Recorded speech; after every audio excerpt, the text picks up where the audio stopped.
Hello, everyone. Welcome to another episode of Experience Matters, where we have a wonderful conversation around all things tied to customer experience.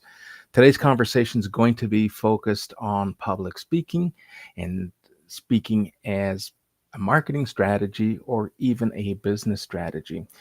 Customer experience is not simply what many of us believe it can be, which is customer service support. There's so many ways to articulate customer experience. And I'm glad and so happy to bring Heather Black on as my guest today because we're going to talk about public speaking and how to create visibility, increase visibility, awareness, and consideration within our client base across social channels and in person. So, with no further ado, before we jump into the questions, I think it's pertinent that we bring our guest of honor up on stage today. Heather, let's cue up a little bit of a welcoming committee. There we are. Heather, how you doing? I'm awesome. How are you? Well, I love that welcome welcome to the committee. show. Awesome.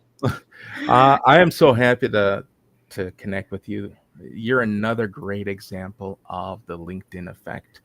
You and I connected a few weeks back. We took it a step further, as I recommend we all do. Stop, your LinkedIn journey at the click accept or click invite. You know, invite people to have conversations, understand, learn what their journeys are, and see how whether through exploration, see how we can support one another. And I thought it was a great opportunity for us to share the stage together because you and I are doing some very similar things on different stages and then from different lenses. But I do think there's a lot of great conversation that you and I can have and share with our communities. So before we get started, why don't we jump in? Why don't you share a little bit about who you are, the community you serve, and we'll jump into the questions. Yeah, absolutely. So I am a Carolina girl at heart, born and raised in South Carolina, but I currently live in Las Vegas. And I've been in Las Vegas for almost 13 years. And I started my own business about 3 years ago after 20 plus years, 23 years in the event industry, and decided I really wanted to take my knowledge and serve those impact motivated, those really heart centered solopreneurs, speakers, business owners that are looking to create more impact, and they want to do that with events and speaking, but maybe they're just not sure how to do it because that's not their wheelhouse, right? But they know that the power of one to many is so transformative and can make such a difference in your impact and your income. And so that's what I do now. That's who I help. How I serve them is helping them get strategic, organized, and profitable using their speaking to get on the right stages, to make the right sales, to grow their audience in the right way. And then hopefully one day they start creating their own stages and have their own events when they're ready for that. But that's what I do. That is awesome. So you've been doing this for quite some time, and you've seen and witnessed and experienced the evolution and the transformation of speaking at many different levels, Oh, right? absolutely. Right through whether it's through community events, through corporate events, and it's evolved uh, exponentially. And we're going to jump into that in a moment. But before we do that, let's talk about what drew you to speaking and building a business around speaking. I think the biggest draw for me was just having been in those rooms that I had created for so many years and seeing the power of the that one person stepping on stage and touching so many lives. Myself personally, the reason I started my business was because I had had this dream for a little bit. I hadn't really done anything with it. God kept pushing and prompting, but I kept pushing it to no, no, no, that's not for me. And then I just had this transformative moment with a keynote speaker that literally inspired me to stop sitting in the chair, to get up and just do the thing and just go for it. And so having that experience myself and seeing it from so many other events is such a powerful tool. And when you're a business owner, is such a great way to get your message out there, to be visible, to build your authority. And it can be very intimidating to not understand how the process works of how do you get on those stages, how do you leverage that stage the right way without being salesy, how do you build that connection and that authentic brand that you are, because when you're the business owner, you are the brand, right? You know, And so I just really wanted to dive into that and really create that ripple effect of changing the world. that is fantastic. So let's kind of build on that. So many people aspire to speak and aspire to have and host and be part of these events, but there's just so much holding them back. Some of it is, fear. Some of it is anxiety. Some of it is just uh, their mental state, and they're stopping and preventing themselves from what is possible. And it's not uncommon that this happens. And I find myself offering different formats. So today we're on camera, and I'm perfectly comfortable being on camera. There are others who think, you know what, if you did this as an off-camera event, I'm probably more inclined to do that. So I now offer a different and a variety of formats. We can do these events, these virtual events. So regardless of what it is, if it's a product launch, just building community, we can now do this on camera as you and I are here. We can turn off our cameras, and there's my camera is off. You can still hear me, and I've set the scene and I've set the stage so that it's just this background with my head, and you hear my voice. So the other option, let's bring myself back on camera.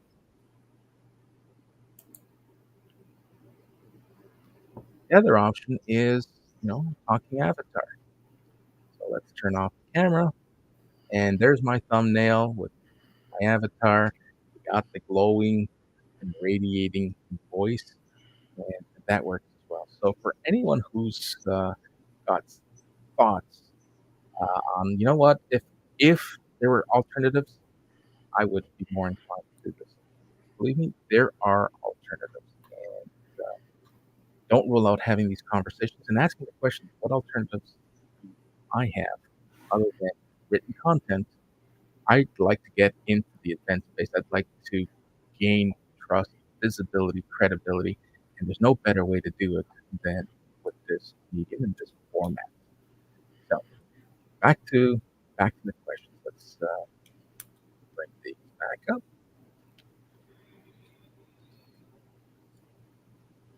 Let's talk about speaking events and how they evolved. I touched on it earlier. Now, with the rise of this digital and social first landscape, what are your thoughts? What can you share uh, about the speaking space and how it's evolved? Yeah, a lot of times it's made it far more accessible for everyone, right? It's no longer that you have to be the keynote speaker at the, mega conferences. It puts you in an opportunity where you can step into a smaller space. And there's so many more options of what you can do and how you can reach your audience depending on where they are. Some audiences do much better with the reels and the social selling and doing those lives on social media, and others are still wanting to be in that big room with the keynote speakers on the stages. So you can navigate that based on where you are and what your comfort level is and where your audience is, and leverage all of it to build your brand, grow that visibility. um, i love I love the fact that we have so much more reach than we used to have. We don't have to get on a plane and travel for 7 days to a 3 day conference and have the luggage lost and all the things. And now we can just go over to our dining room table or our home office and hop on an event and learn from the experts. And it's just such an amazing thing that has happened with technology and all of the accessibility that we have now for speakers and for our audiences. And speaking of audiences, why don't we take a moment here to welcome people as they're trickling in? We have Kenneth, Daniel, Peter, and Meryl who have joined us. Feel free to ask questions along the way. We welcome any questions that you might have. I know Meryl's a big fan of my sound effects, so stay tuned. We might have a few sound effects for you that we'll throw into the live. So, how about talking about building a speaking career? Some people find themselves in different stages of their professional journey. Mhm. Others see themselves at the sunset stage of their journey. They've built a fabulous career, but they're not ready to just shut her down. And they transition, some transition into consulting, but many transition into speaking.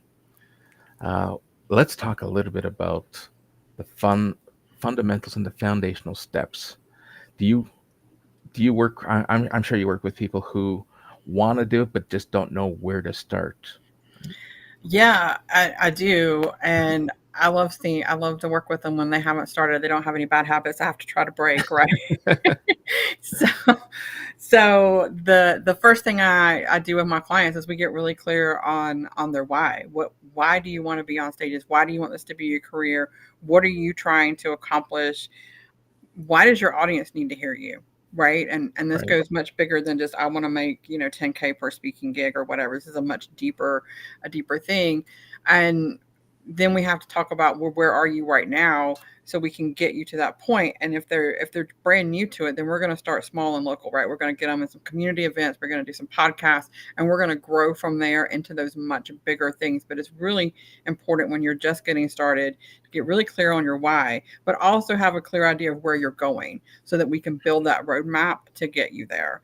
Because that's the way that you turn speaking on podcasts and speaking at your community events and speaking on virtual summits into the long term, building a career as a speaker, becoming known as the expert, and you're on those bigger stages getting paid 10K, 15K per speaking engagement. It can be done by anybody.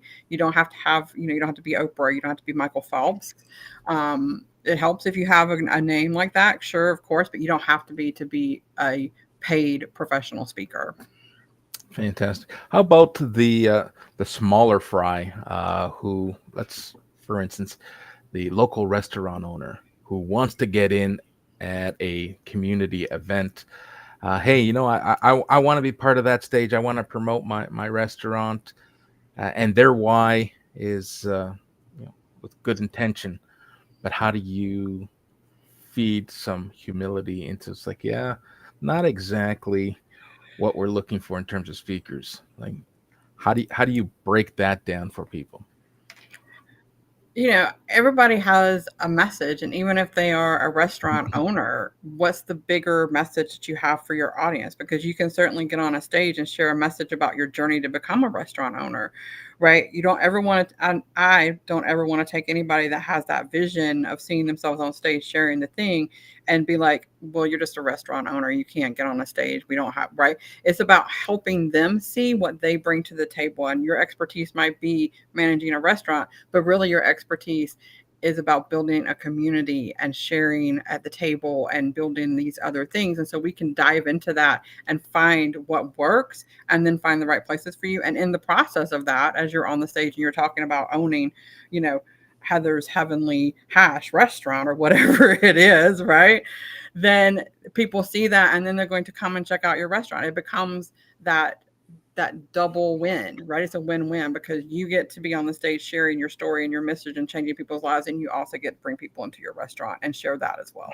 Yeah, I host a show called The Storytelling Journey, and you touched on something so compelling. It's the narrative.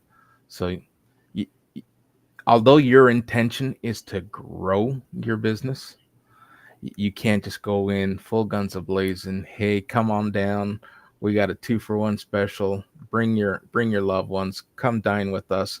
It's the narrative, the story that got you to that stage and got you to open the doors, and keeping those doors open, the reputation that you've built, and those are great opportunities. And I'm glad you touched on it because when I speak about it, I always like to point my customers and my audience in the right direction. Hey, you don't have to just hear it from me. This isn't me trying to sell you on this idea. This is what other professionals are talking about. these are the necessary steps. These are right. If there's a process that we all need to follow, we all take different times and trajectories to get to that. I'll be perfectly transparent. When I made my transition onto social media and try to build a business, despite everyone telling me you can't be all things to all people. So let me save you the time, let me save you the trouble. I'll tell you this now. But I dug my heels. No, I can be. I've got so much to offer, right? And my message is just going to resonate with everyone. No, it doesn't. My message ended up just clouding people's perception of me. It's like this guy's all over the place. Like what is he doing? He's talking about all 10 different things.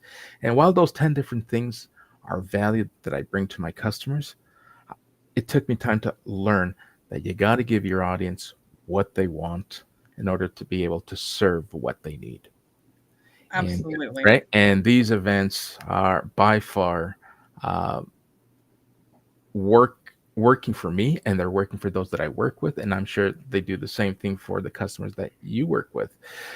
I used to, and I'll refer to myself as the keyboard warrior. Up until last year, I was a keyboard warrior, and my fingers were just filled with passion, and I would type short content, long content, and just my heart would bleed with my writing. Only thing is, you can't feel the tone. You can't feel the authenticity through our writing. And what's passion for me could be the cure to insomnia for someone else, or it can just be, just lost in translations. Like I really Yeah. don't get what this person's trying to get to through the written content. But the minute I brought my audible presence and I started bringing my visual presence, and then the trust started to accumulate. Yeah. The visibility started to trickle into different communities. And listen, for those who don't believe it, it does work. And I'm not just saying that. I'm saying it because I've gone through it. I've lived through it, and I wish I could go back in time and embrace the advice that I was given. But now I'm in a position, just as many of us are. We're in that same position. It's like, here's the advice I chose to ignore, and I'm passing it on to you.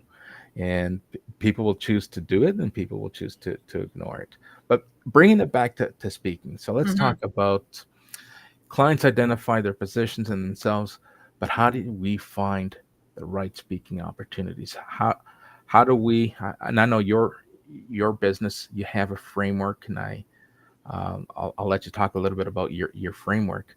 But what are the processes to ensure that someone gets onto the right speaking gig or gets in front of the right audience? Because you can easily derail your confidence if you show up at the wrong place, or you just don't time your message. And nobody wants that for anyone that they're working with. No, absolutely you don't. You want to make sure that you are in the right spaces, because if you're not, you're not going to achieve your end goal, right? And the first thing that I do with my clients is we get really clear about their who. Who does your message benefit the most? And a lot of times, what happens is my clients identify two clear audiences, and those audiences go to different things. So, where are they at? And so, we start identifying what places do we need to be, whether that's lives on social media, whether that's specific conferences or associations. Where do we need to be to get in front of those people? And then through my process that I have, we identify who you need to connect with to get on those stages, because it's not a matter of just send the meeting planner or the community host or the organizer or whatever a DM on LinkedIn and be like, hey, I have this great message your audience would love. If they don't know you, they don't know somebody that knows you, it's just this cold thing that's going to go in file 13 in most cases, right? So it's really about identifying who it is, who can connect us, how do we get in front of them in a way that provides value to them, and we build that relationship so that when the time comes and we be like, hey, I have this great message I'd like to share with your audience, they already know that Americo is the expert in this. I got to have him on my stage. This is the person. And they're like, yes, please come and talk to my audience. So there's a whole process that we go through to identify those things and to figure out the process to do that. We break it down into three phases: spark, flame, and ember. For your speaking. And in that spark phase, there's a lot of what I call, and one of my clients has called it, she was like, I feel like I'm stalking all my friends.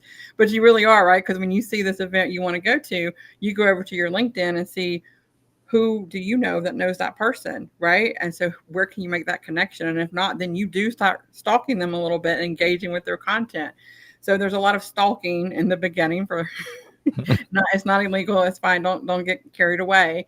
Don't track down their address and go to their house, but really build some authentic relationships so that when the time comes and you make that request to be on their stage, they're already primed, they're already warm, they're already ready, they already know they want you on their stage, and they're like, absolutely yes. And then you know you're in front of the right audience, and then you will convert.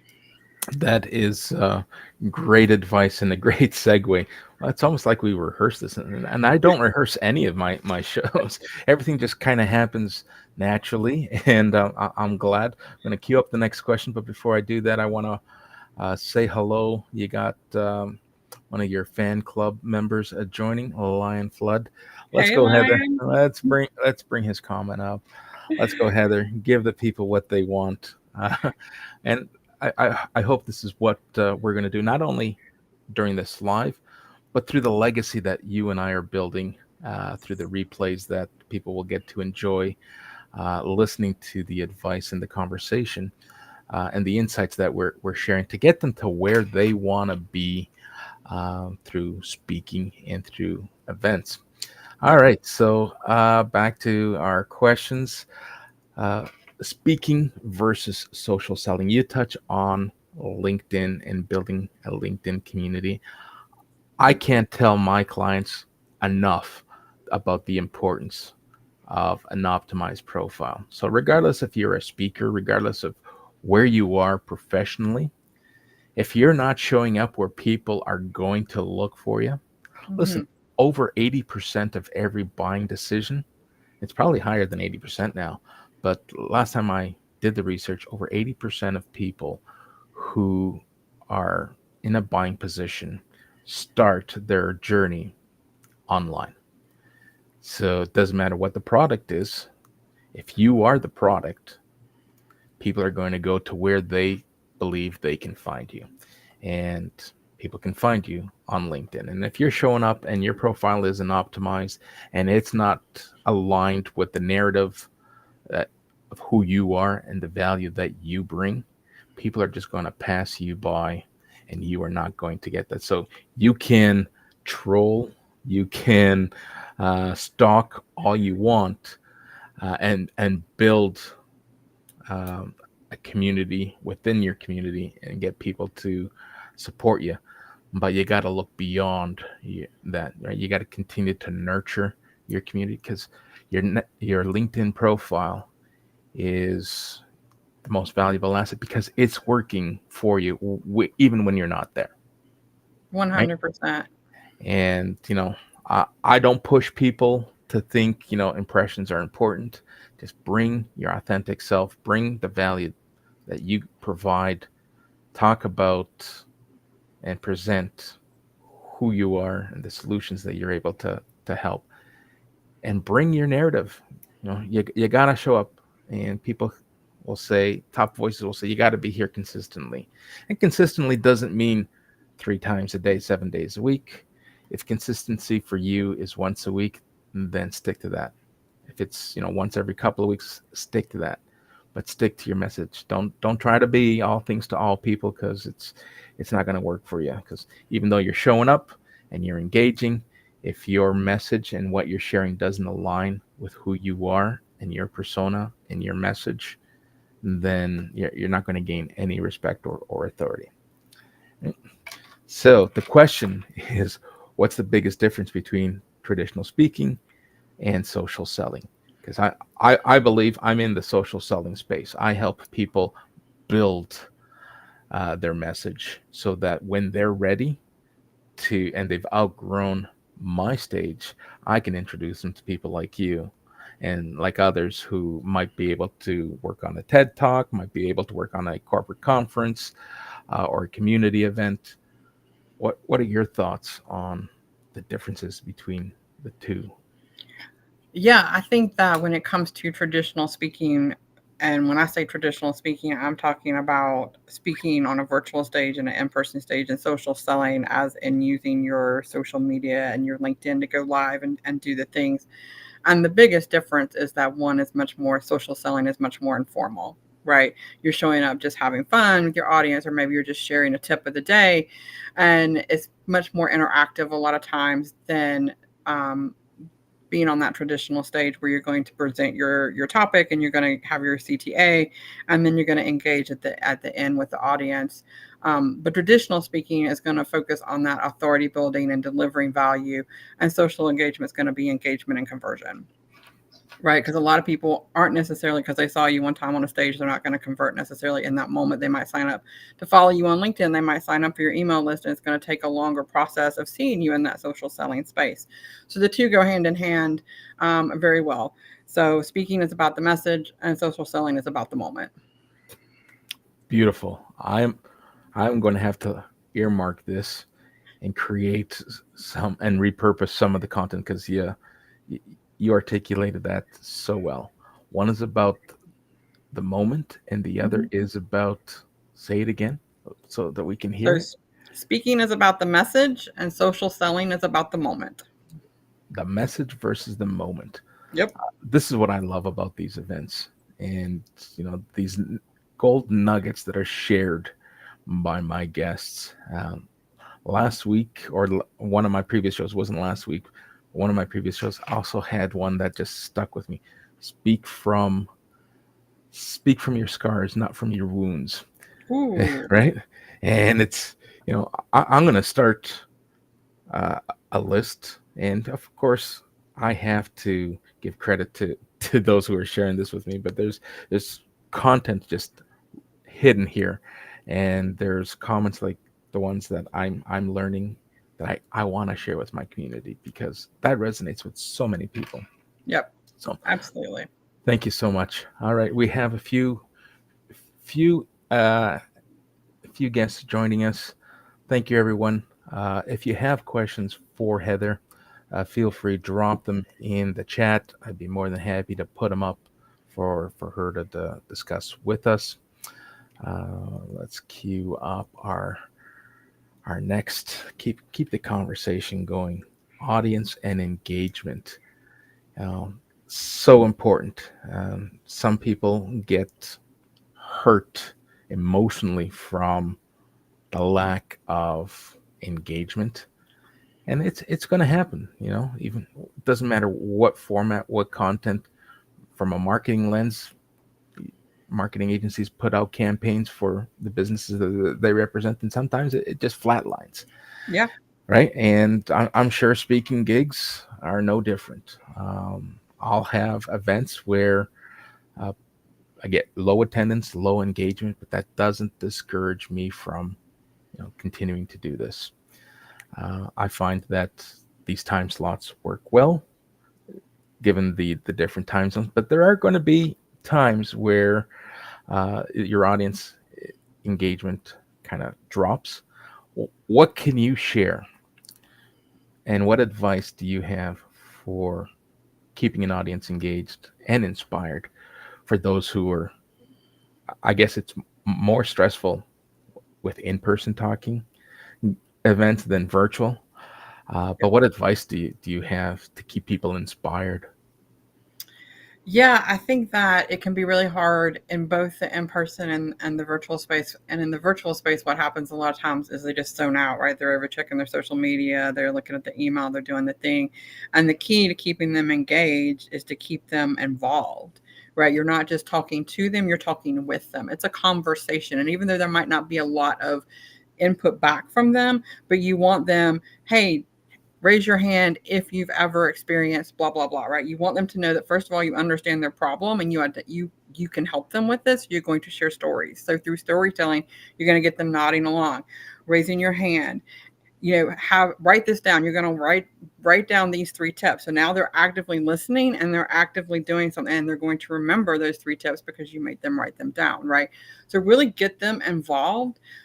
Be authentic, be vulnerable, because when if you're not being authentic, they're going to zone out. automatically. They're going to pick up on that. They're out of the room.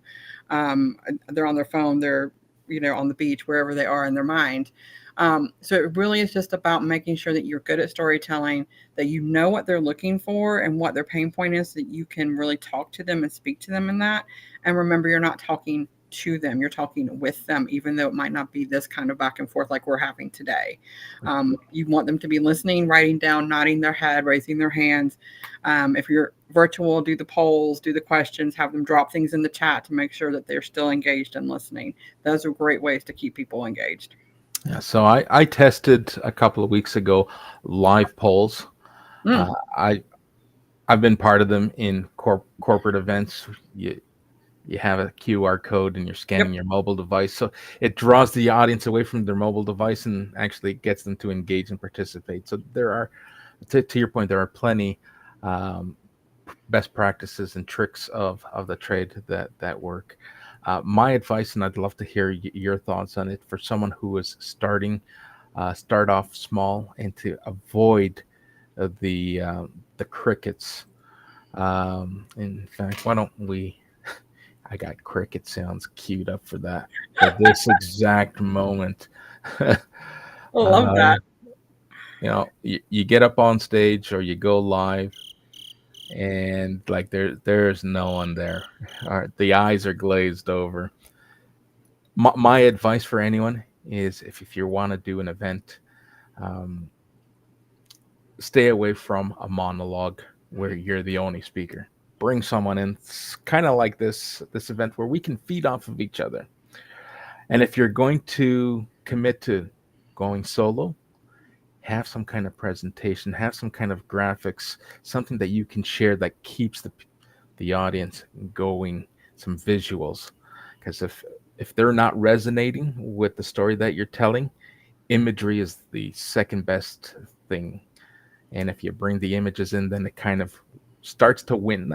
Not doesn't work all the time. Let's not kid ourselves, but the imagery does help and Yep. supplement those awkward moments.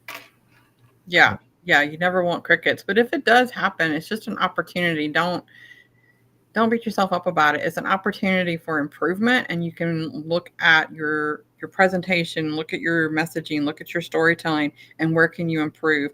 Maybe you weren't in the right room, right? Really go back and look at that strategy and figure out if that really was your who. Um, so yeah, nobody wants crickets, but and don't monologue. If you're the only speaker, still pause and ask questions and have them engage with you that way, so that you're not just up there again, you're not talking at them, you're talking with them. It's a Yeah, conversation. that is so important. Talking at them, talking with them, um, and never put yourself in a position where you're talking down to them. Right, No. right. It's you might have some compelling insights and information and stories that you want to share, but you want to be needs to be linear, and you're just conversing with other people.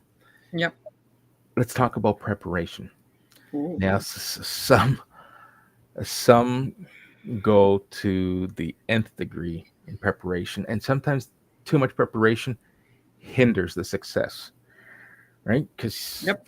people get clammy hands and they get just mental block. It's like, oh my god, all this preparation, and you draw a blank when you go live or when everyone's listening. What are your thoughts? What advice can you share in terms of preparation? Yeah, and so I sometimes myself over prepare, and then I feel like I come off sounding like I'm just reading a script because I've over prepared, because I tend to go off on tangents. And so I want to make sure I don't go off on a tangent and I know my bullet points. So there's this balance that you have to find between being prepared and knowing what your talking points are, and over preparing and getting out there and you have that freeze moment, and or you've during the headlights kind of thing. And so that's an individual thing that everybody has to figure out for themselves. But the biggest key that I can say is, don't write a script. Have some bullet points that you want to make sure that you hit, but don't write a script, because if you write the script and you memorize the script, you're going to sound like you're reading a script. Um, and make sure that you are, as you engage the audience, have some kind of stories queued up. Maybe you've made some notes about stories you can infiltrate in that weren't part of the original talk, based on the feedback that you're getting from the audience. If there are questions, if there's opportunities for them to like get up and say something or post something in the chat. um, so it's a very fine line, and the only way to do it is to walk it and figure out where you fall on that line. And a lot of times, what happens is you over prepare and you realize you over prepared, and so you correct yourself, and then you're under prepared, and so then you know kind of where those lines are, where those boundaries are for you, and then you can find that sweet spot in the middle. Fantastic. I'm gonna bring up some comments here. So a shout out to Lion. He shows the imagery, and you and I were talking before we went live, and Lion, a lot of kudos going out to you. I hear you're doing some wonderful things. I'd love to connect with you and learn a little more of all those wonderful things that you are doing. So let's connect. We have people joining us from different parts of the world. Top of the Right. morning, 4:32 a.m. in Pakistan. Well, it's doesn't matter. I say it: be seen, be heard, be remembered, and it just makes my eyes light up when I see the world coming together.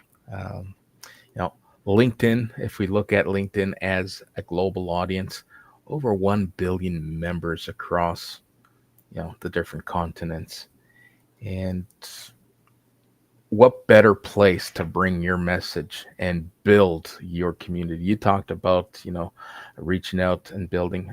I talked about optimizing LinkedIn. Listen, it doesn't matter where you are.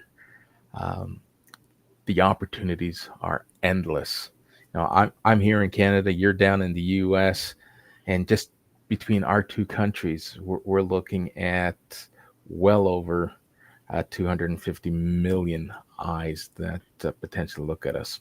Mm-hmm. And we've now just witnessed and experienced. We got people across the other end of the globe tuning into what we have to say. So, kudos to those who are making the time.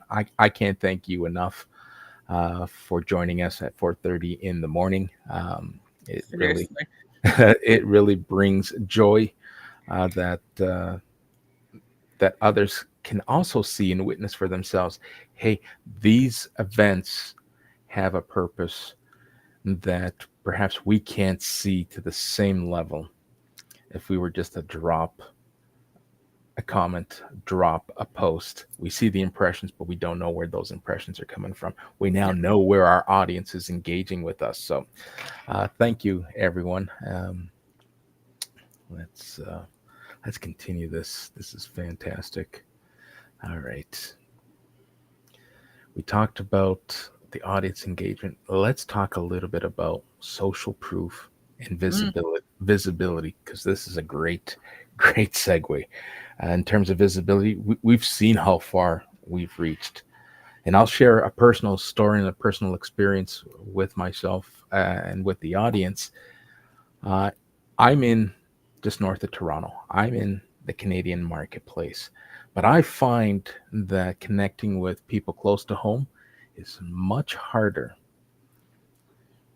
You understand, or we understand, our local markets.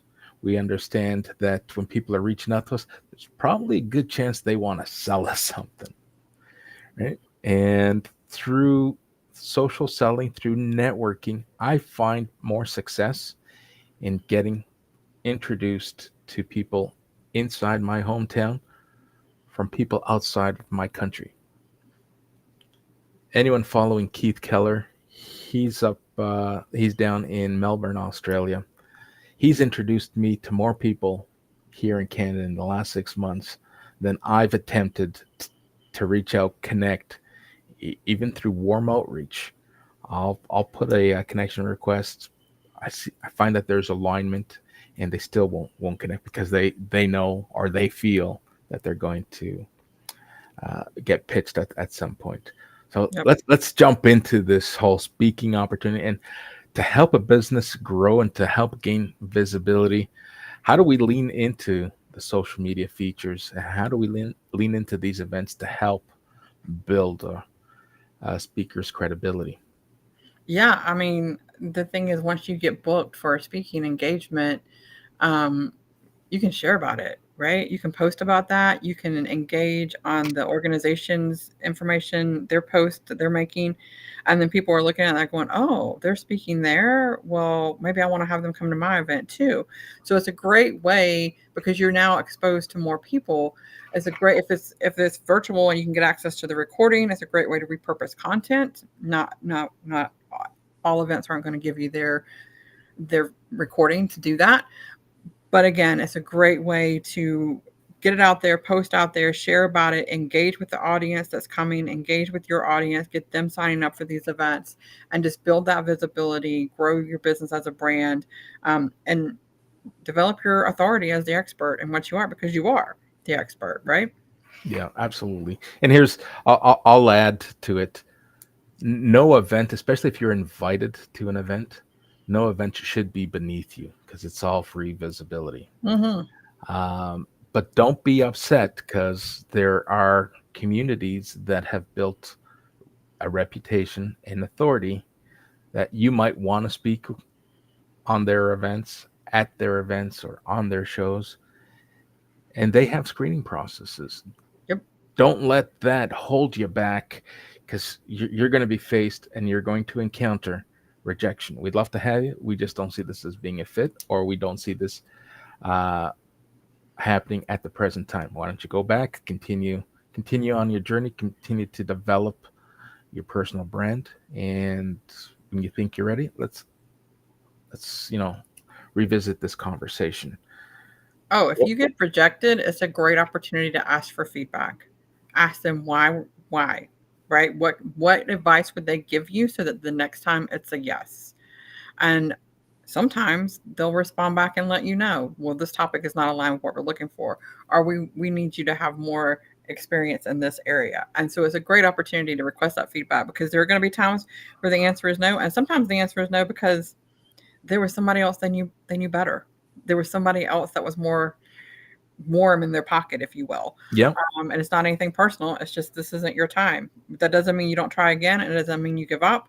You just keep trying and you ask for the feedback and you improve and you grow and you keep doing the thing.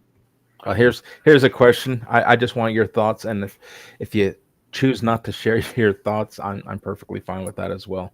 Because you mentioned having feedback provided. I Yep. totally agree.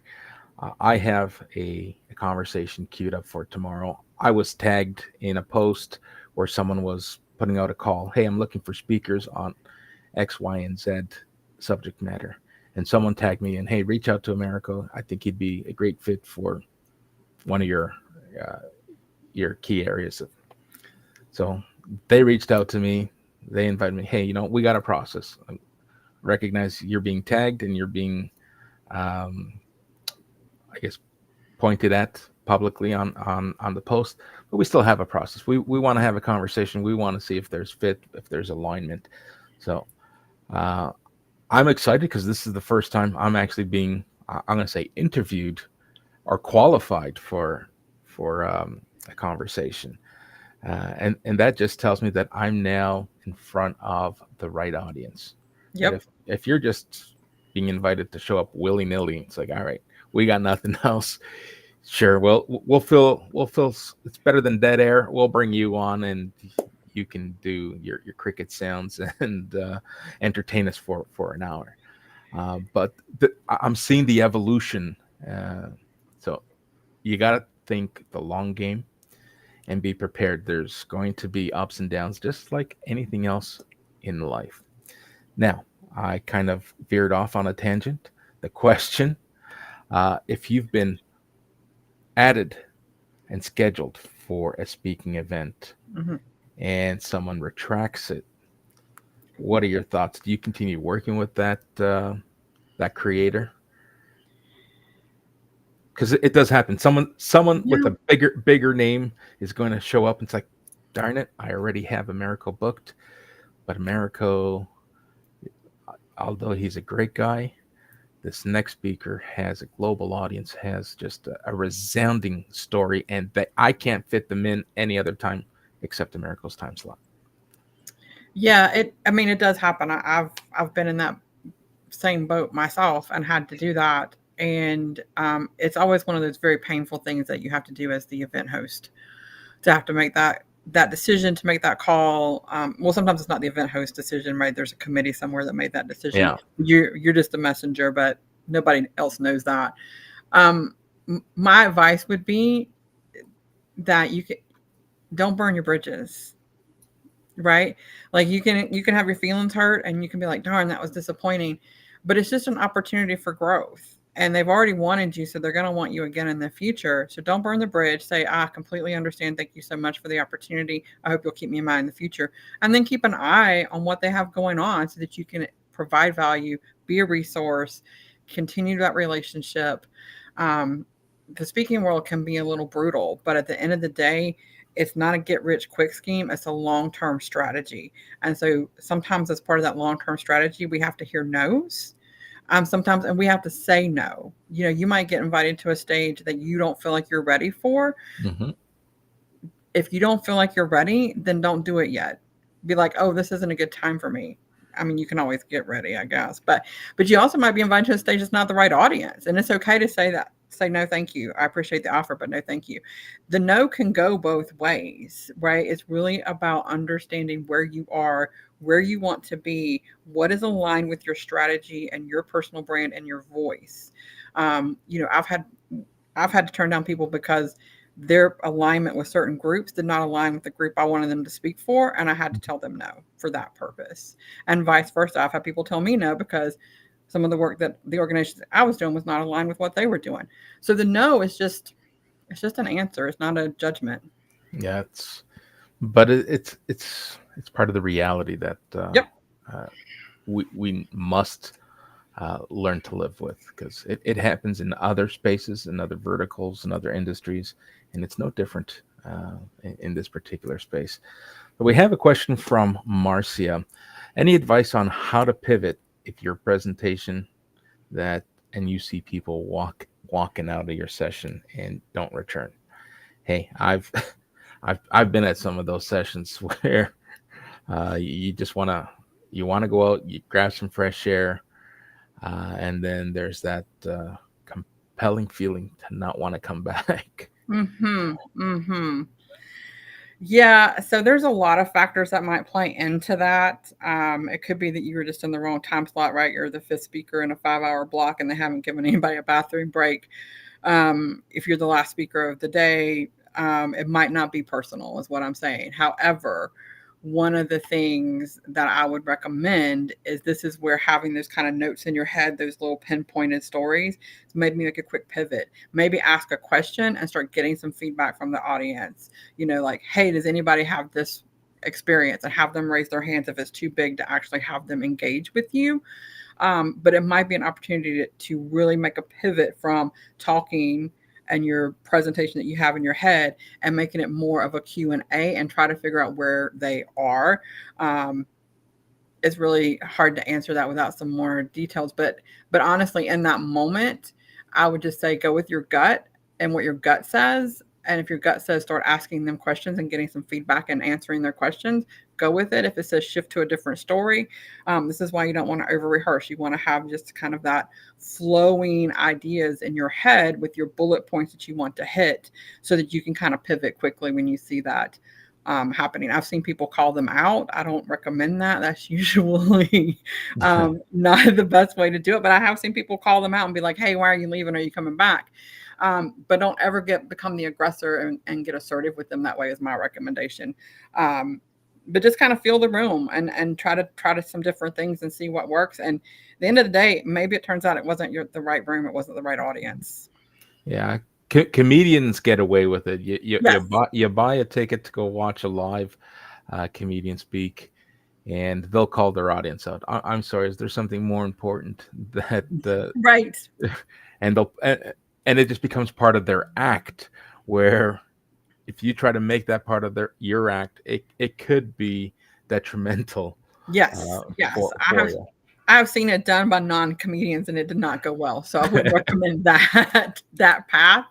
But just kind of feel the room and try some different things and see what happens. And again, that's where you have those stories that you can weave in and kind of pivot and adjust and try to get. I also recommend if you're a speaker at an event, pop into some other sessions. Right, don't just go show up on stage and do the thing. Get a feel for the room beforehand. Pop into those sessions that are before you, even if you're the first of the day. The ones that were the day before. If you're the first of all, then that's not going to work out. But um, get a feel for the room, get a feel for the speakers, get a feel for the vibe, and so that then that makes it easier for you to make that pivot. Yeah, absolutely. And here's some great advice from our audience as well. Rosemary's sharing. It doesn't matter where you are. Just show up as yourself. Don't worry about things that you have no control over. Your audience may engage, may not engage, but just show up, be you, and someone's going to hear your message. It's going to resonate. Listen, when I was in corporate and had my corporate roles, we were taught that no matter what the change was, through change management, you, an organization makes a decision to change a process, change a product. The adoption rate is so low. Listen, we're gonna work blood, sweat, and tears, and we're gonna pour into this project, and we'd be happy if we had 5 or 6% adoption from the gate, and the rest you kind of gotta build into it. And so the same thing happens here. You and I were talking about it before we went live, and we can talk about it now. Yeah, yeah. Start understanding that your first, what was this, 10 events Mm-hmm. is the line in the sand. They're going to be horrible. And so no matter how much preparation, how much planning you do, uh, if you think you're ready, it's still going to be horrible in comparison to what your events and what your speaking gigs become. Yep. And you know what? It's happening. I'm seeing it. And in fact, I'm making an investment in sound quality. I bought some great equipment, and I'm hoping that during the Amazon Prime days, um, that my shipping won't get delayed because a lot of people bought a lot of stuff. So I'm hoping to get my gear shipped, and the idea is to sound professional and not just be a professional speaking about these events. I want to be able for people to see the difference of Yep. what it's like speaking to someone who's calling in from their cell phone, compared to someone who is, you know, prepared and showing up. And it doesn't, not everything needs to be studio quality, um, because you know that adds up. You and I were having this great conversation. You sound fantastic, and I learned that you're talking into your laptop, right? So uh, your environment also has a lot to do with it, right? You're Yep. in a room that is absorbing some of the noise, so it's really about knowing to work with what you have and position yourself for success. Another comment that was shared. Let me bring it up here. Don't expect everyone will like you because not everyone likes themselves. And how true is that? You know, you're not going to impress everyone. Not everyone is your cup of tea. So why should you be everyone's cup of tea? Yeah, absolutely. I tell people all the time, I'm not even a cup of tea. I'm a double shot of 100 proof vodka, and that is not for everybody. Not everybody can handle it. I'm not for everybody, and everybody is not for me. Show up as your authentic self, and the right people will connect with you, and that's your audience. And the rest of them, they'll find somebody else. It's there's plenty for everybody. You don't have to be for everybody because everybody is not for you. Yeah, absolutely. And here's a variation of advice from our friend Zarar. Build in question and answers during and after the sessions. You know, some sessions, I've been at events where there's breakout sessions, and you take that big, large room with 1,000 corporate white collar employees, and you break them up into bite sized pieces where you have different breakout rooms. Uh, you got to give your audience understand the time. If this is a full day event, give time for them to take a break, let them breathe, so that you can continue to focus on your intention. Because Yep. if you're thinking this is going to be a 5 hour marathon and we can get on the freeway before traffic starts picking up, then you're setting yourself up for failure. Yes. And where possible, and try not to overdo it, a little bit of humor, it works. But if I were to bring out my dad jokes, I'd probably lose my audience pretty quick. Yes. Always find some humor that you can share. Everybody needs humor. We all need more humor. Um, and it's definitely take a pause. Just let them process what you said. This is one of the things that I struggle with as a speaker because I want to provide value and give them enough information to take the next step. And so sometimes I forget to take a pause to let them process. And it's okay to just take a breath, let them process the information as a great opportunity to say, does anybody have any questions? Give that little break and then move on to the next point. So we have people still coming in. Christy joining us from Florida. Welcome. It's fantastic. Here we got another question, but I'm going to bring up Rosemary's comment. Digital body language and appearance matter. It tells a lot about you and the great investment that you've made in your sound. So let's talk about, and I think this goes back to preparation, body language. Like uh, I'm learning, and I haven't perfected it by any means, but knowing not to stand too close to the camera or knowing not to stand too far from the mic so people can hear you. There's an art and a science to speaking. Yes. Let's talk a little bit about that investment and what advice can you give for people who might not think that it matters. No, it definitely matters, particularly, well, even in person. The digital, all of your body language matters because people read it and they understand who you are, right? Like if you're sitting like this, well, you're very closed off, right? But if you're Hmm. open and you're like, people can connect with you, right? You want to have your heart open. You want to stand tall and be proud. Even if you are on a digital thing, still sit up straight. I struggle with that sometimes. I get really slouchy. So, and make sure that you are. I'm a hand talker. I cannot talk if I'm sitting on my hands. Literally, words will not come out of my mouth. But make sure that they're not like distracting. You want to keep them down in front of you in front. And there's plenty of coaches out there that can help you set up your Zoom background, set up your Zoom room so that it looks appropriate and help you with that digital and body language presence and your in person presence. It really makes a huge difference. People will connect with you based on that, and people will be turned off and tune out because of it as well. Yeah, absolutely. Great advice. We are reaching the top of the hour, and I always caution when I'm asked, "Really, you go on for an hour?" Listen, I can go on for hours on end if you let me, because when you're passionate about something and you enjoy the subject matter and you enjoy the engagement that you're getting from the community, it is just so easy to fill the hour. And we had a great conversation, but let's go back to that last question Yep. that I prepared, and we'll close things up afterwards.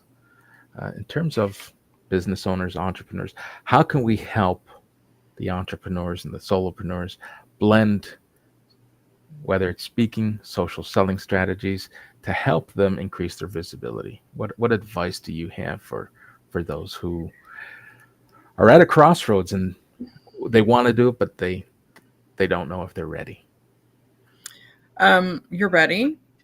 If you keep waiting till you get ready, you're never going to do it. You're going to get ready in the process. So my advice is to start where you are. And if it just is putting videos out on your social media, if it's going live on your social media, if it's showing up for some virtual events, start where you are, get comfortable there, and then you can grow. Because as we've already said, the first 10 videos that you do are going to, when you look at the last 10 that you did out of the 100, it's going to be vastly different. But if you don't start with those first 10, they're going to be quote unquote not the best, right? They're going to be a little rough. You're not ever going to get to the 100 that's polished. And then in another 100, you're going to be even more polished. So just start where you are. My I like to tell people, stop waiting for one day. One day is here, and your audience is waiting. There are people that need your message, and they need to hear from you. So figure out where you need to be, and just start there. Do the thing. Fantastic. Listen, I want to thank you and I'm going to queue up Marcello's comment. Everyone who joined on Team Live, I want to thank you for spending uh, the hour or parts of the hour with us. Those who are catching this on replay, uh, I invite you to drop your comments, your thoughts, and I will continue to engage beyond this live event. If you do have questions, and if you haven't already connected with Heather, let's bring up her QR code.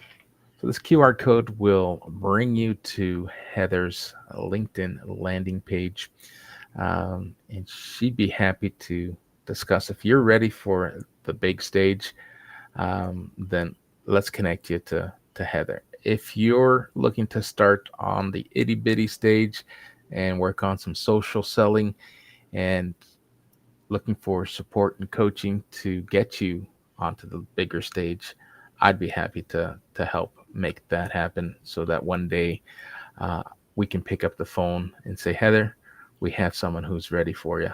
Let's get them Love in it. front of the right audience. So it's been a pleasure. It's been a delight. I want to thank you for spending the hour with me, Heather.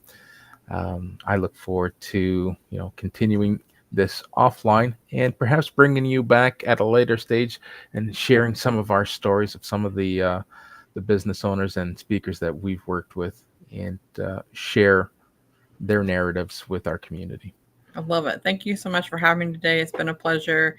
And as Rosemary says in the comments here, do it with fear and learn from your mistakes. If you're waiting to be ready, you will wait forever. So great advice from Rosemary. And thank you all for being here. It's been a pleasure. I'll be checking out the comments. So if you have questions for me, drop them in the comments. Connect with me. Would love to connect with everybody.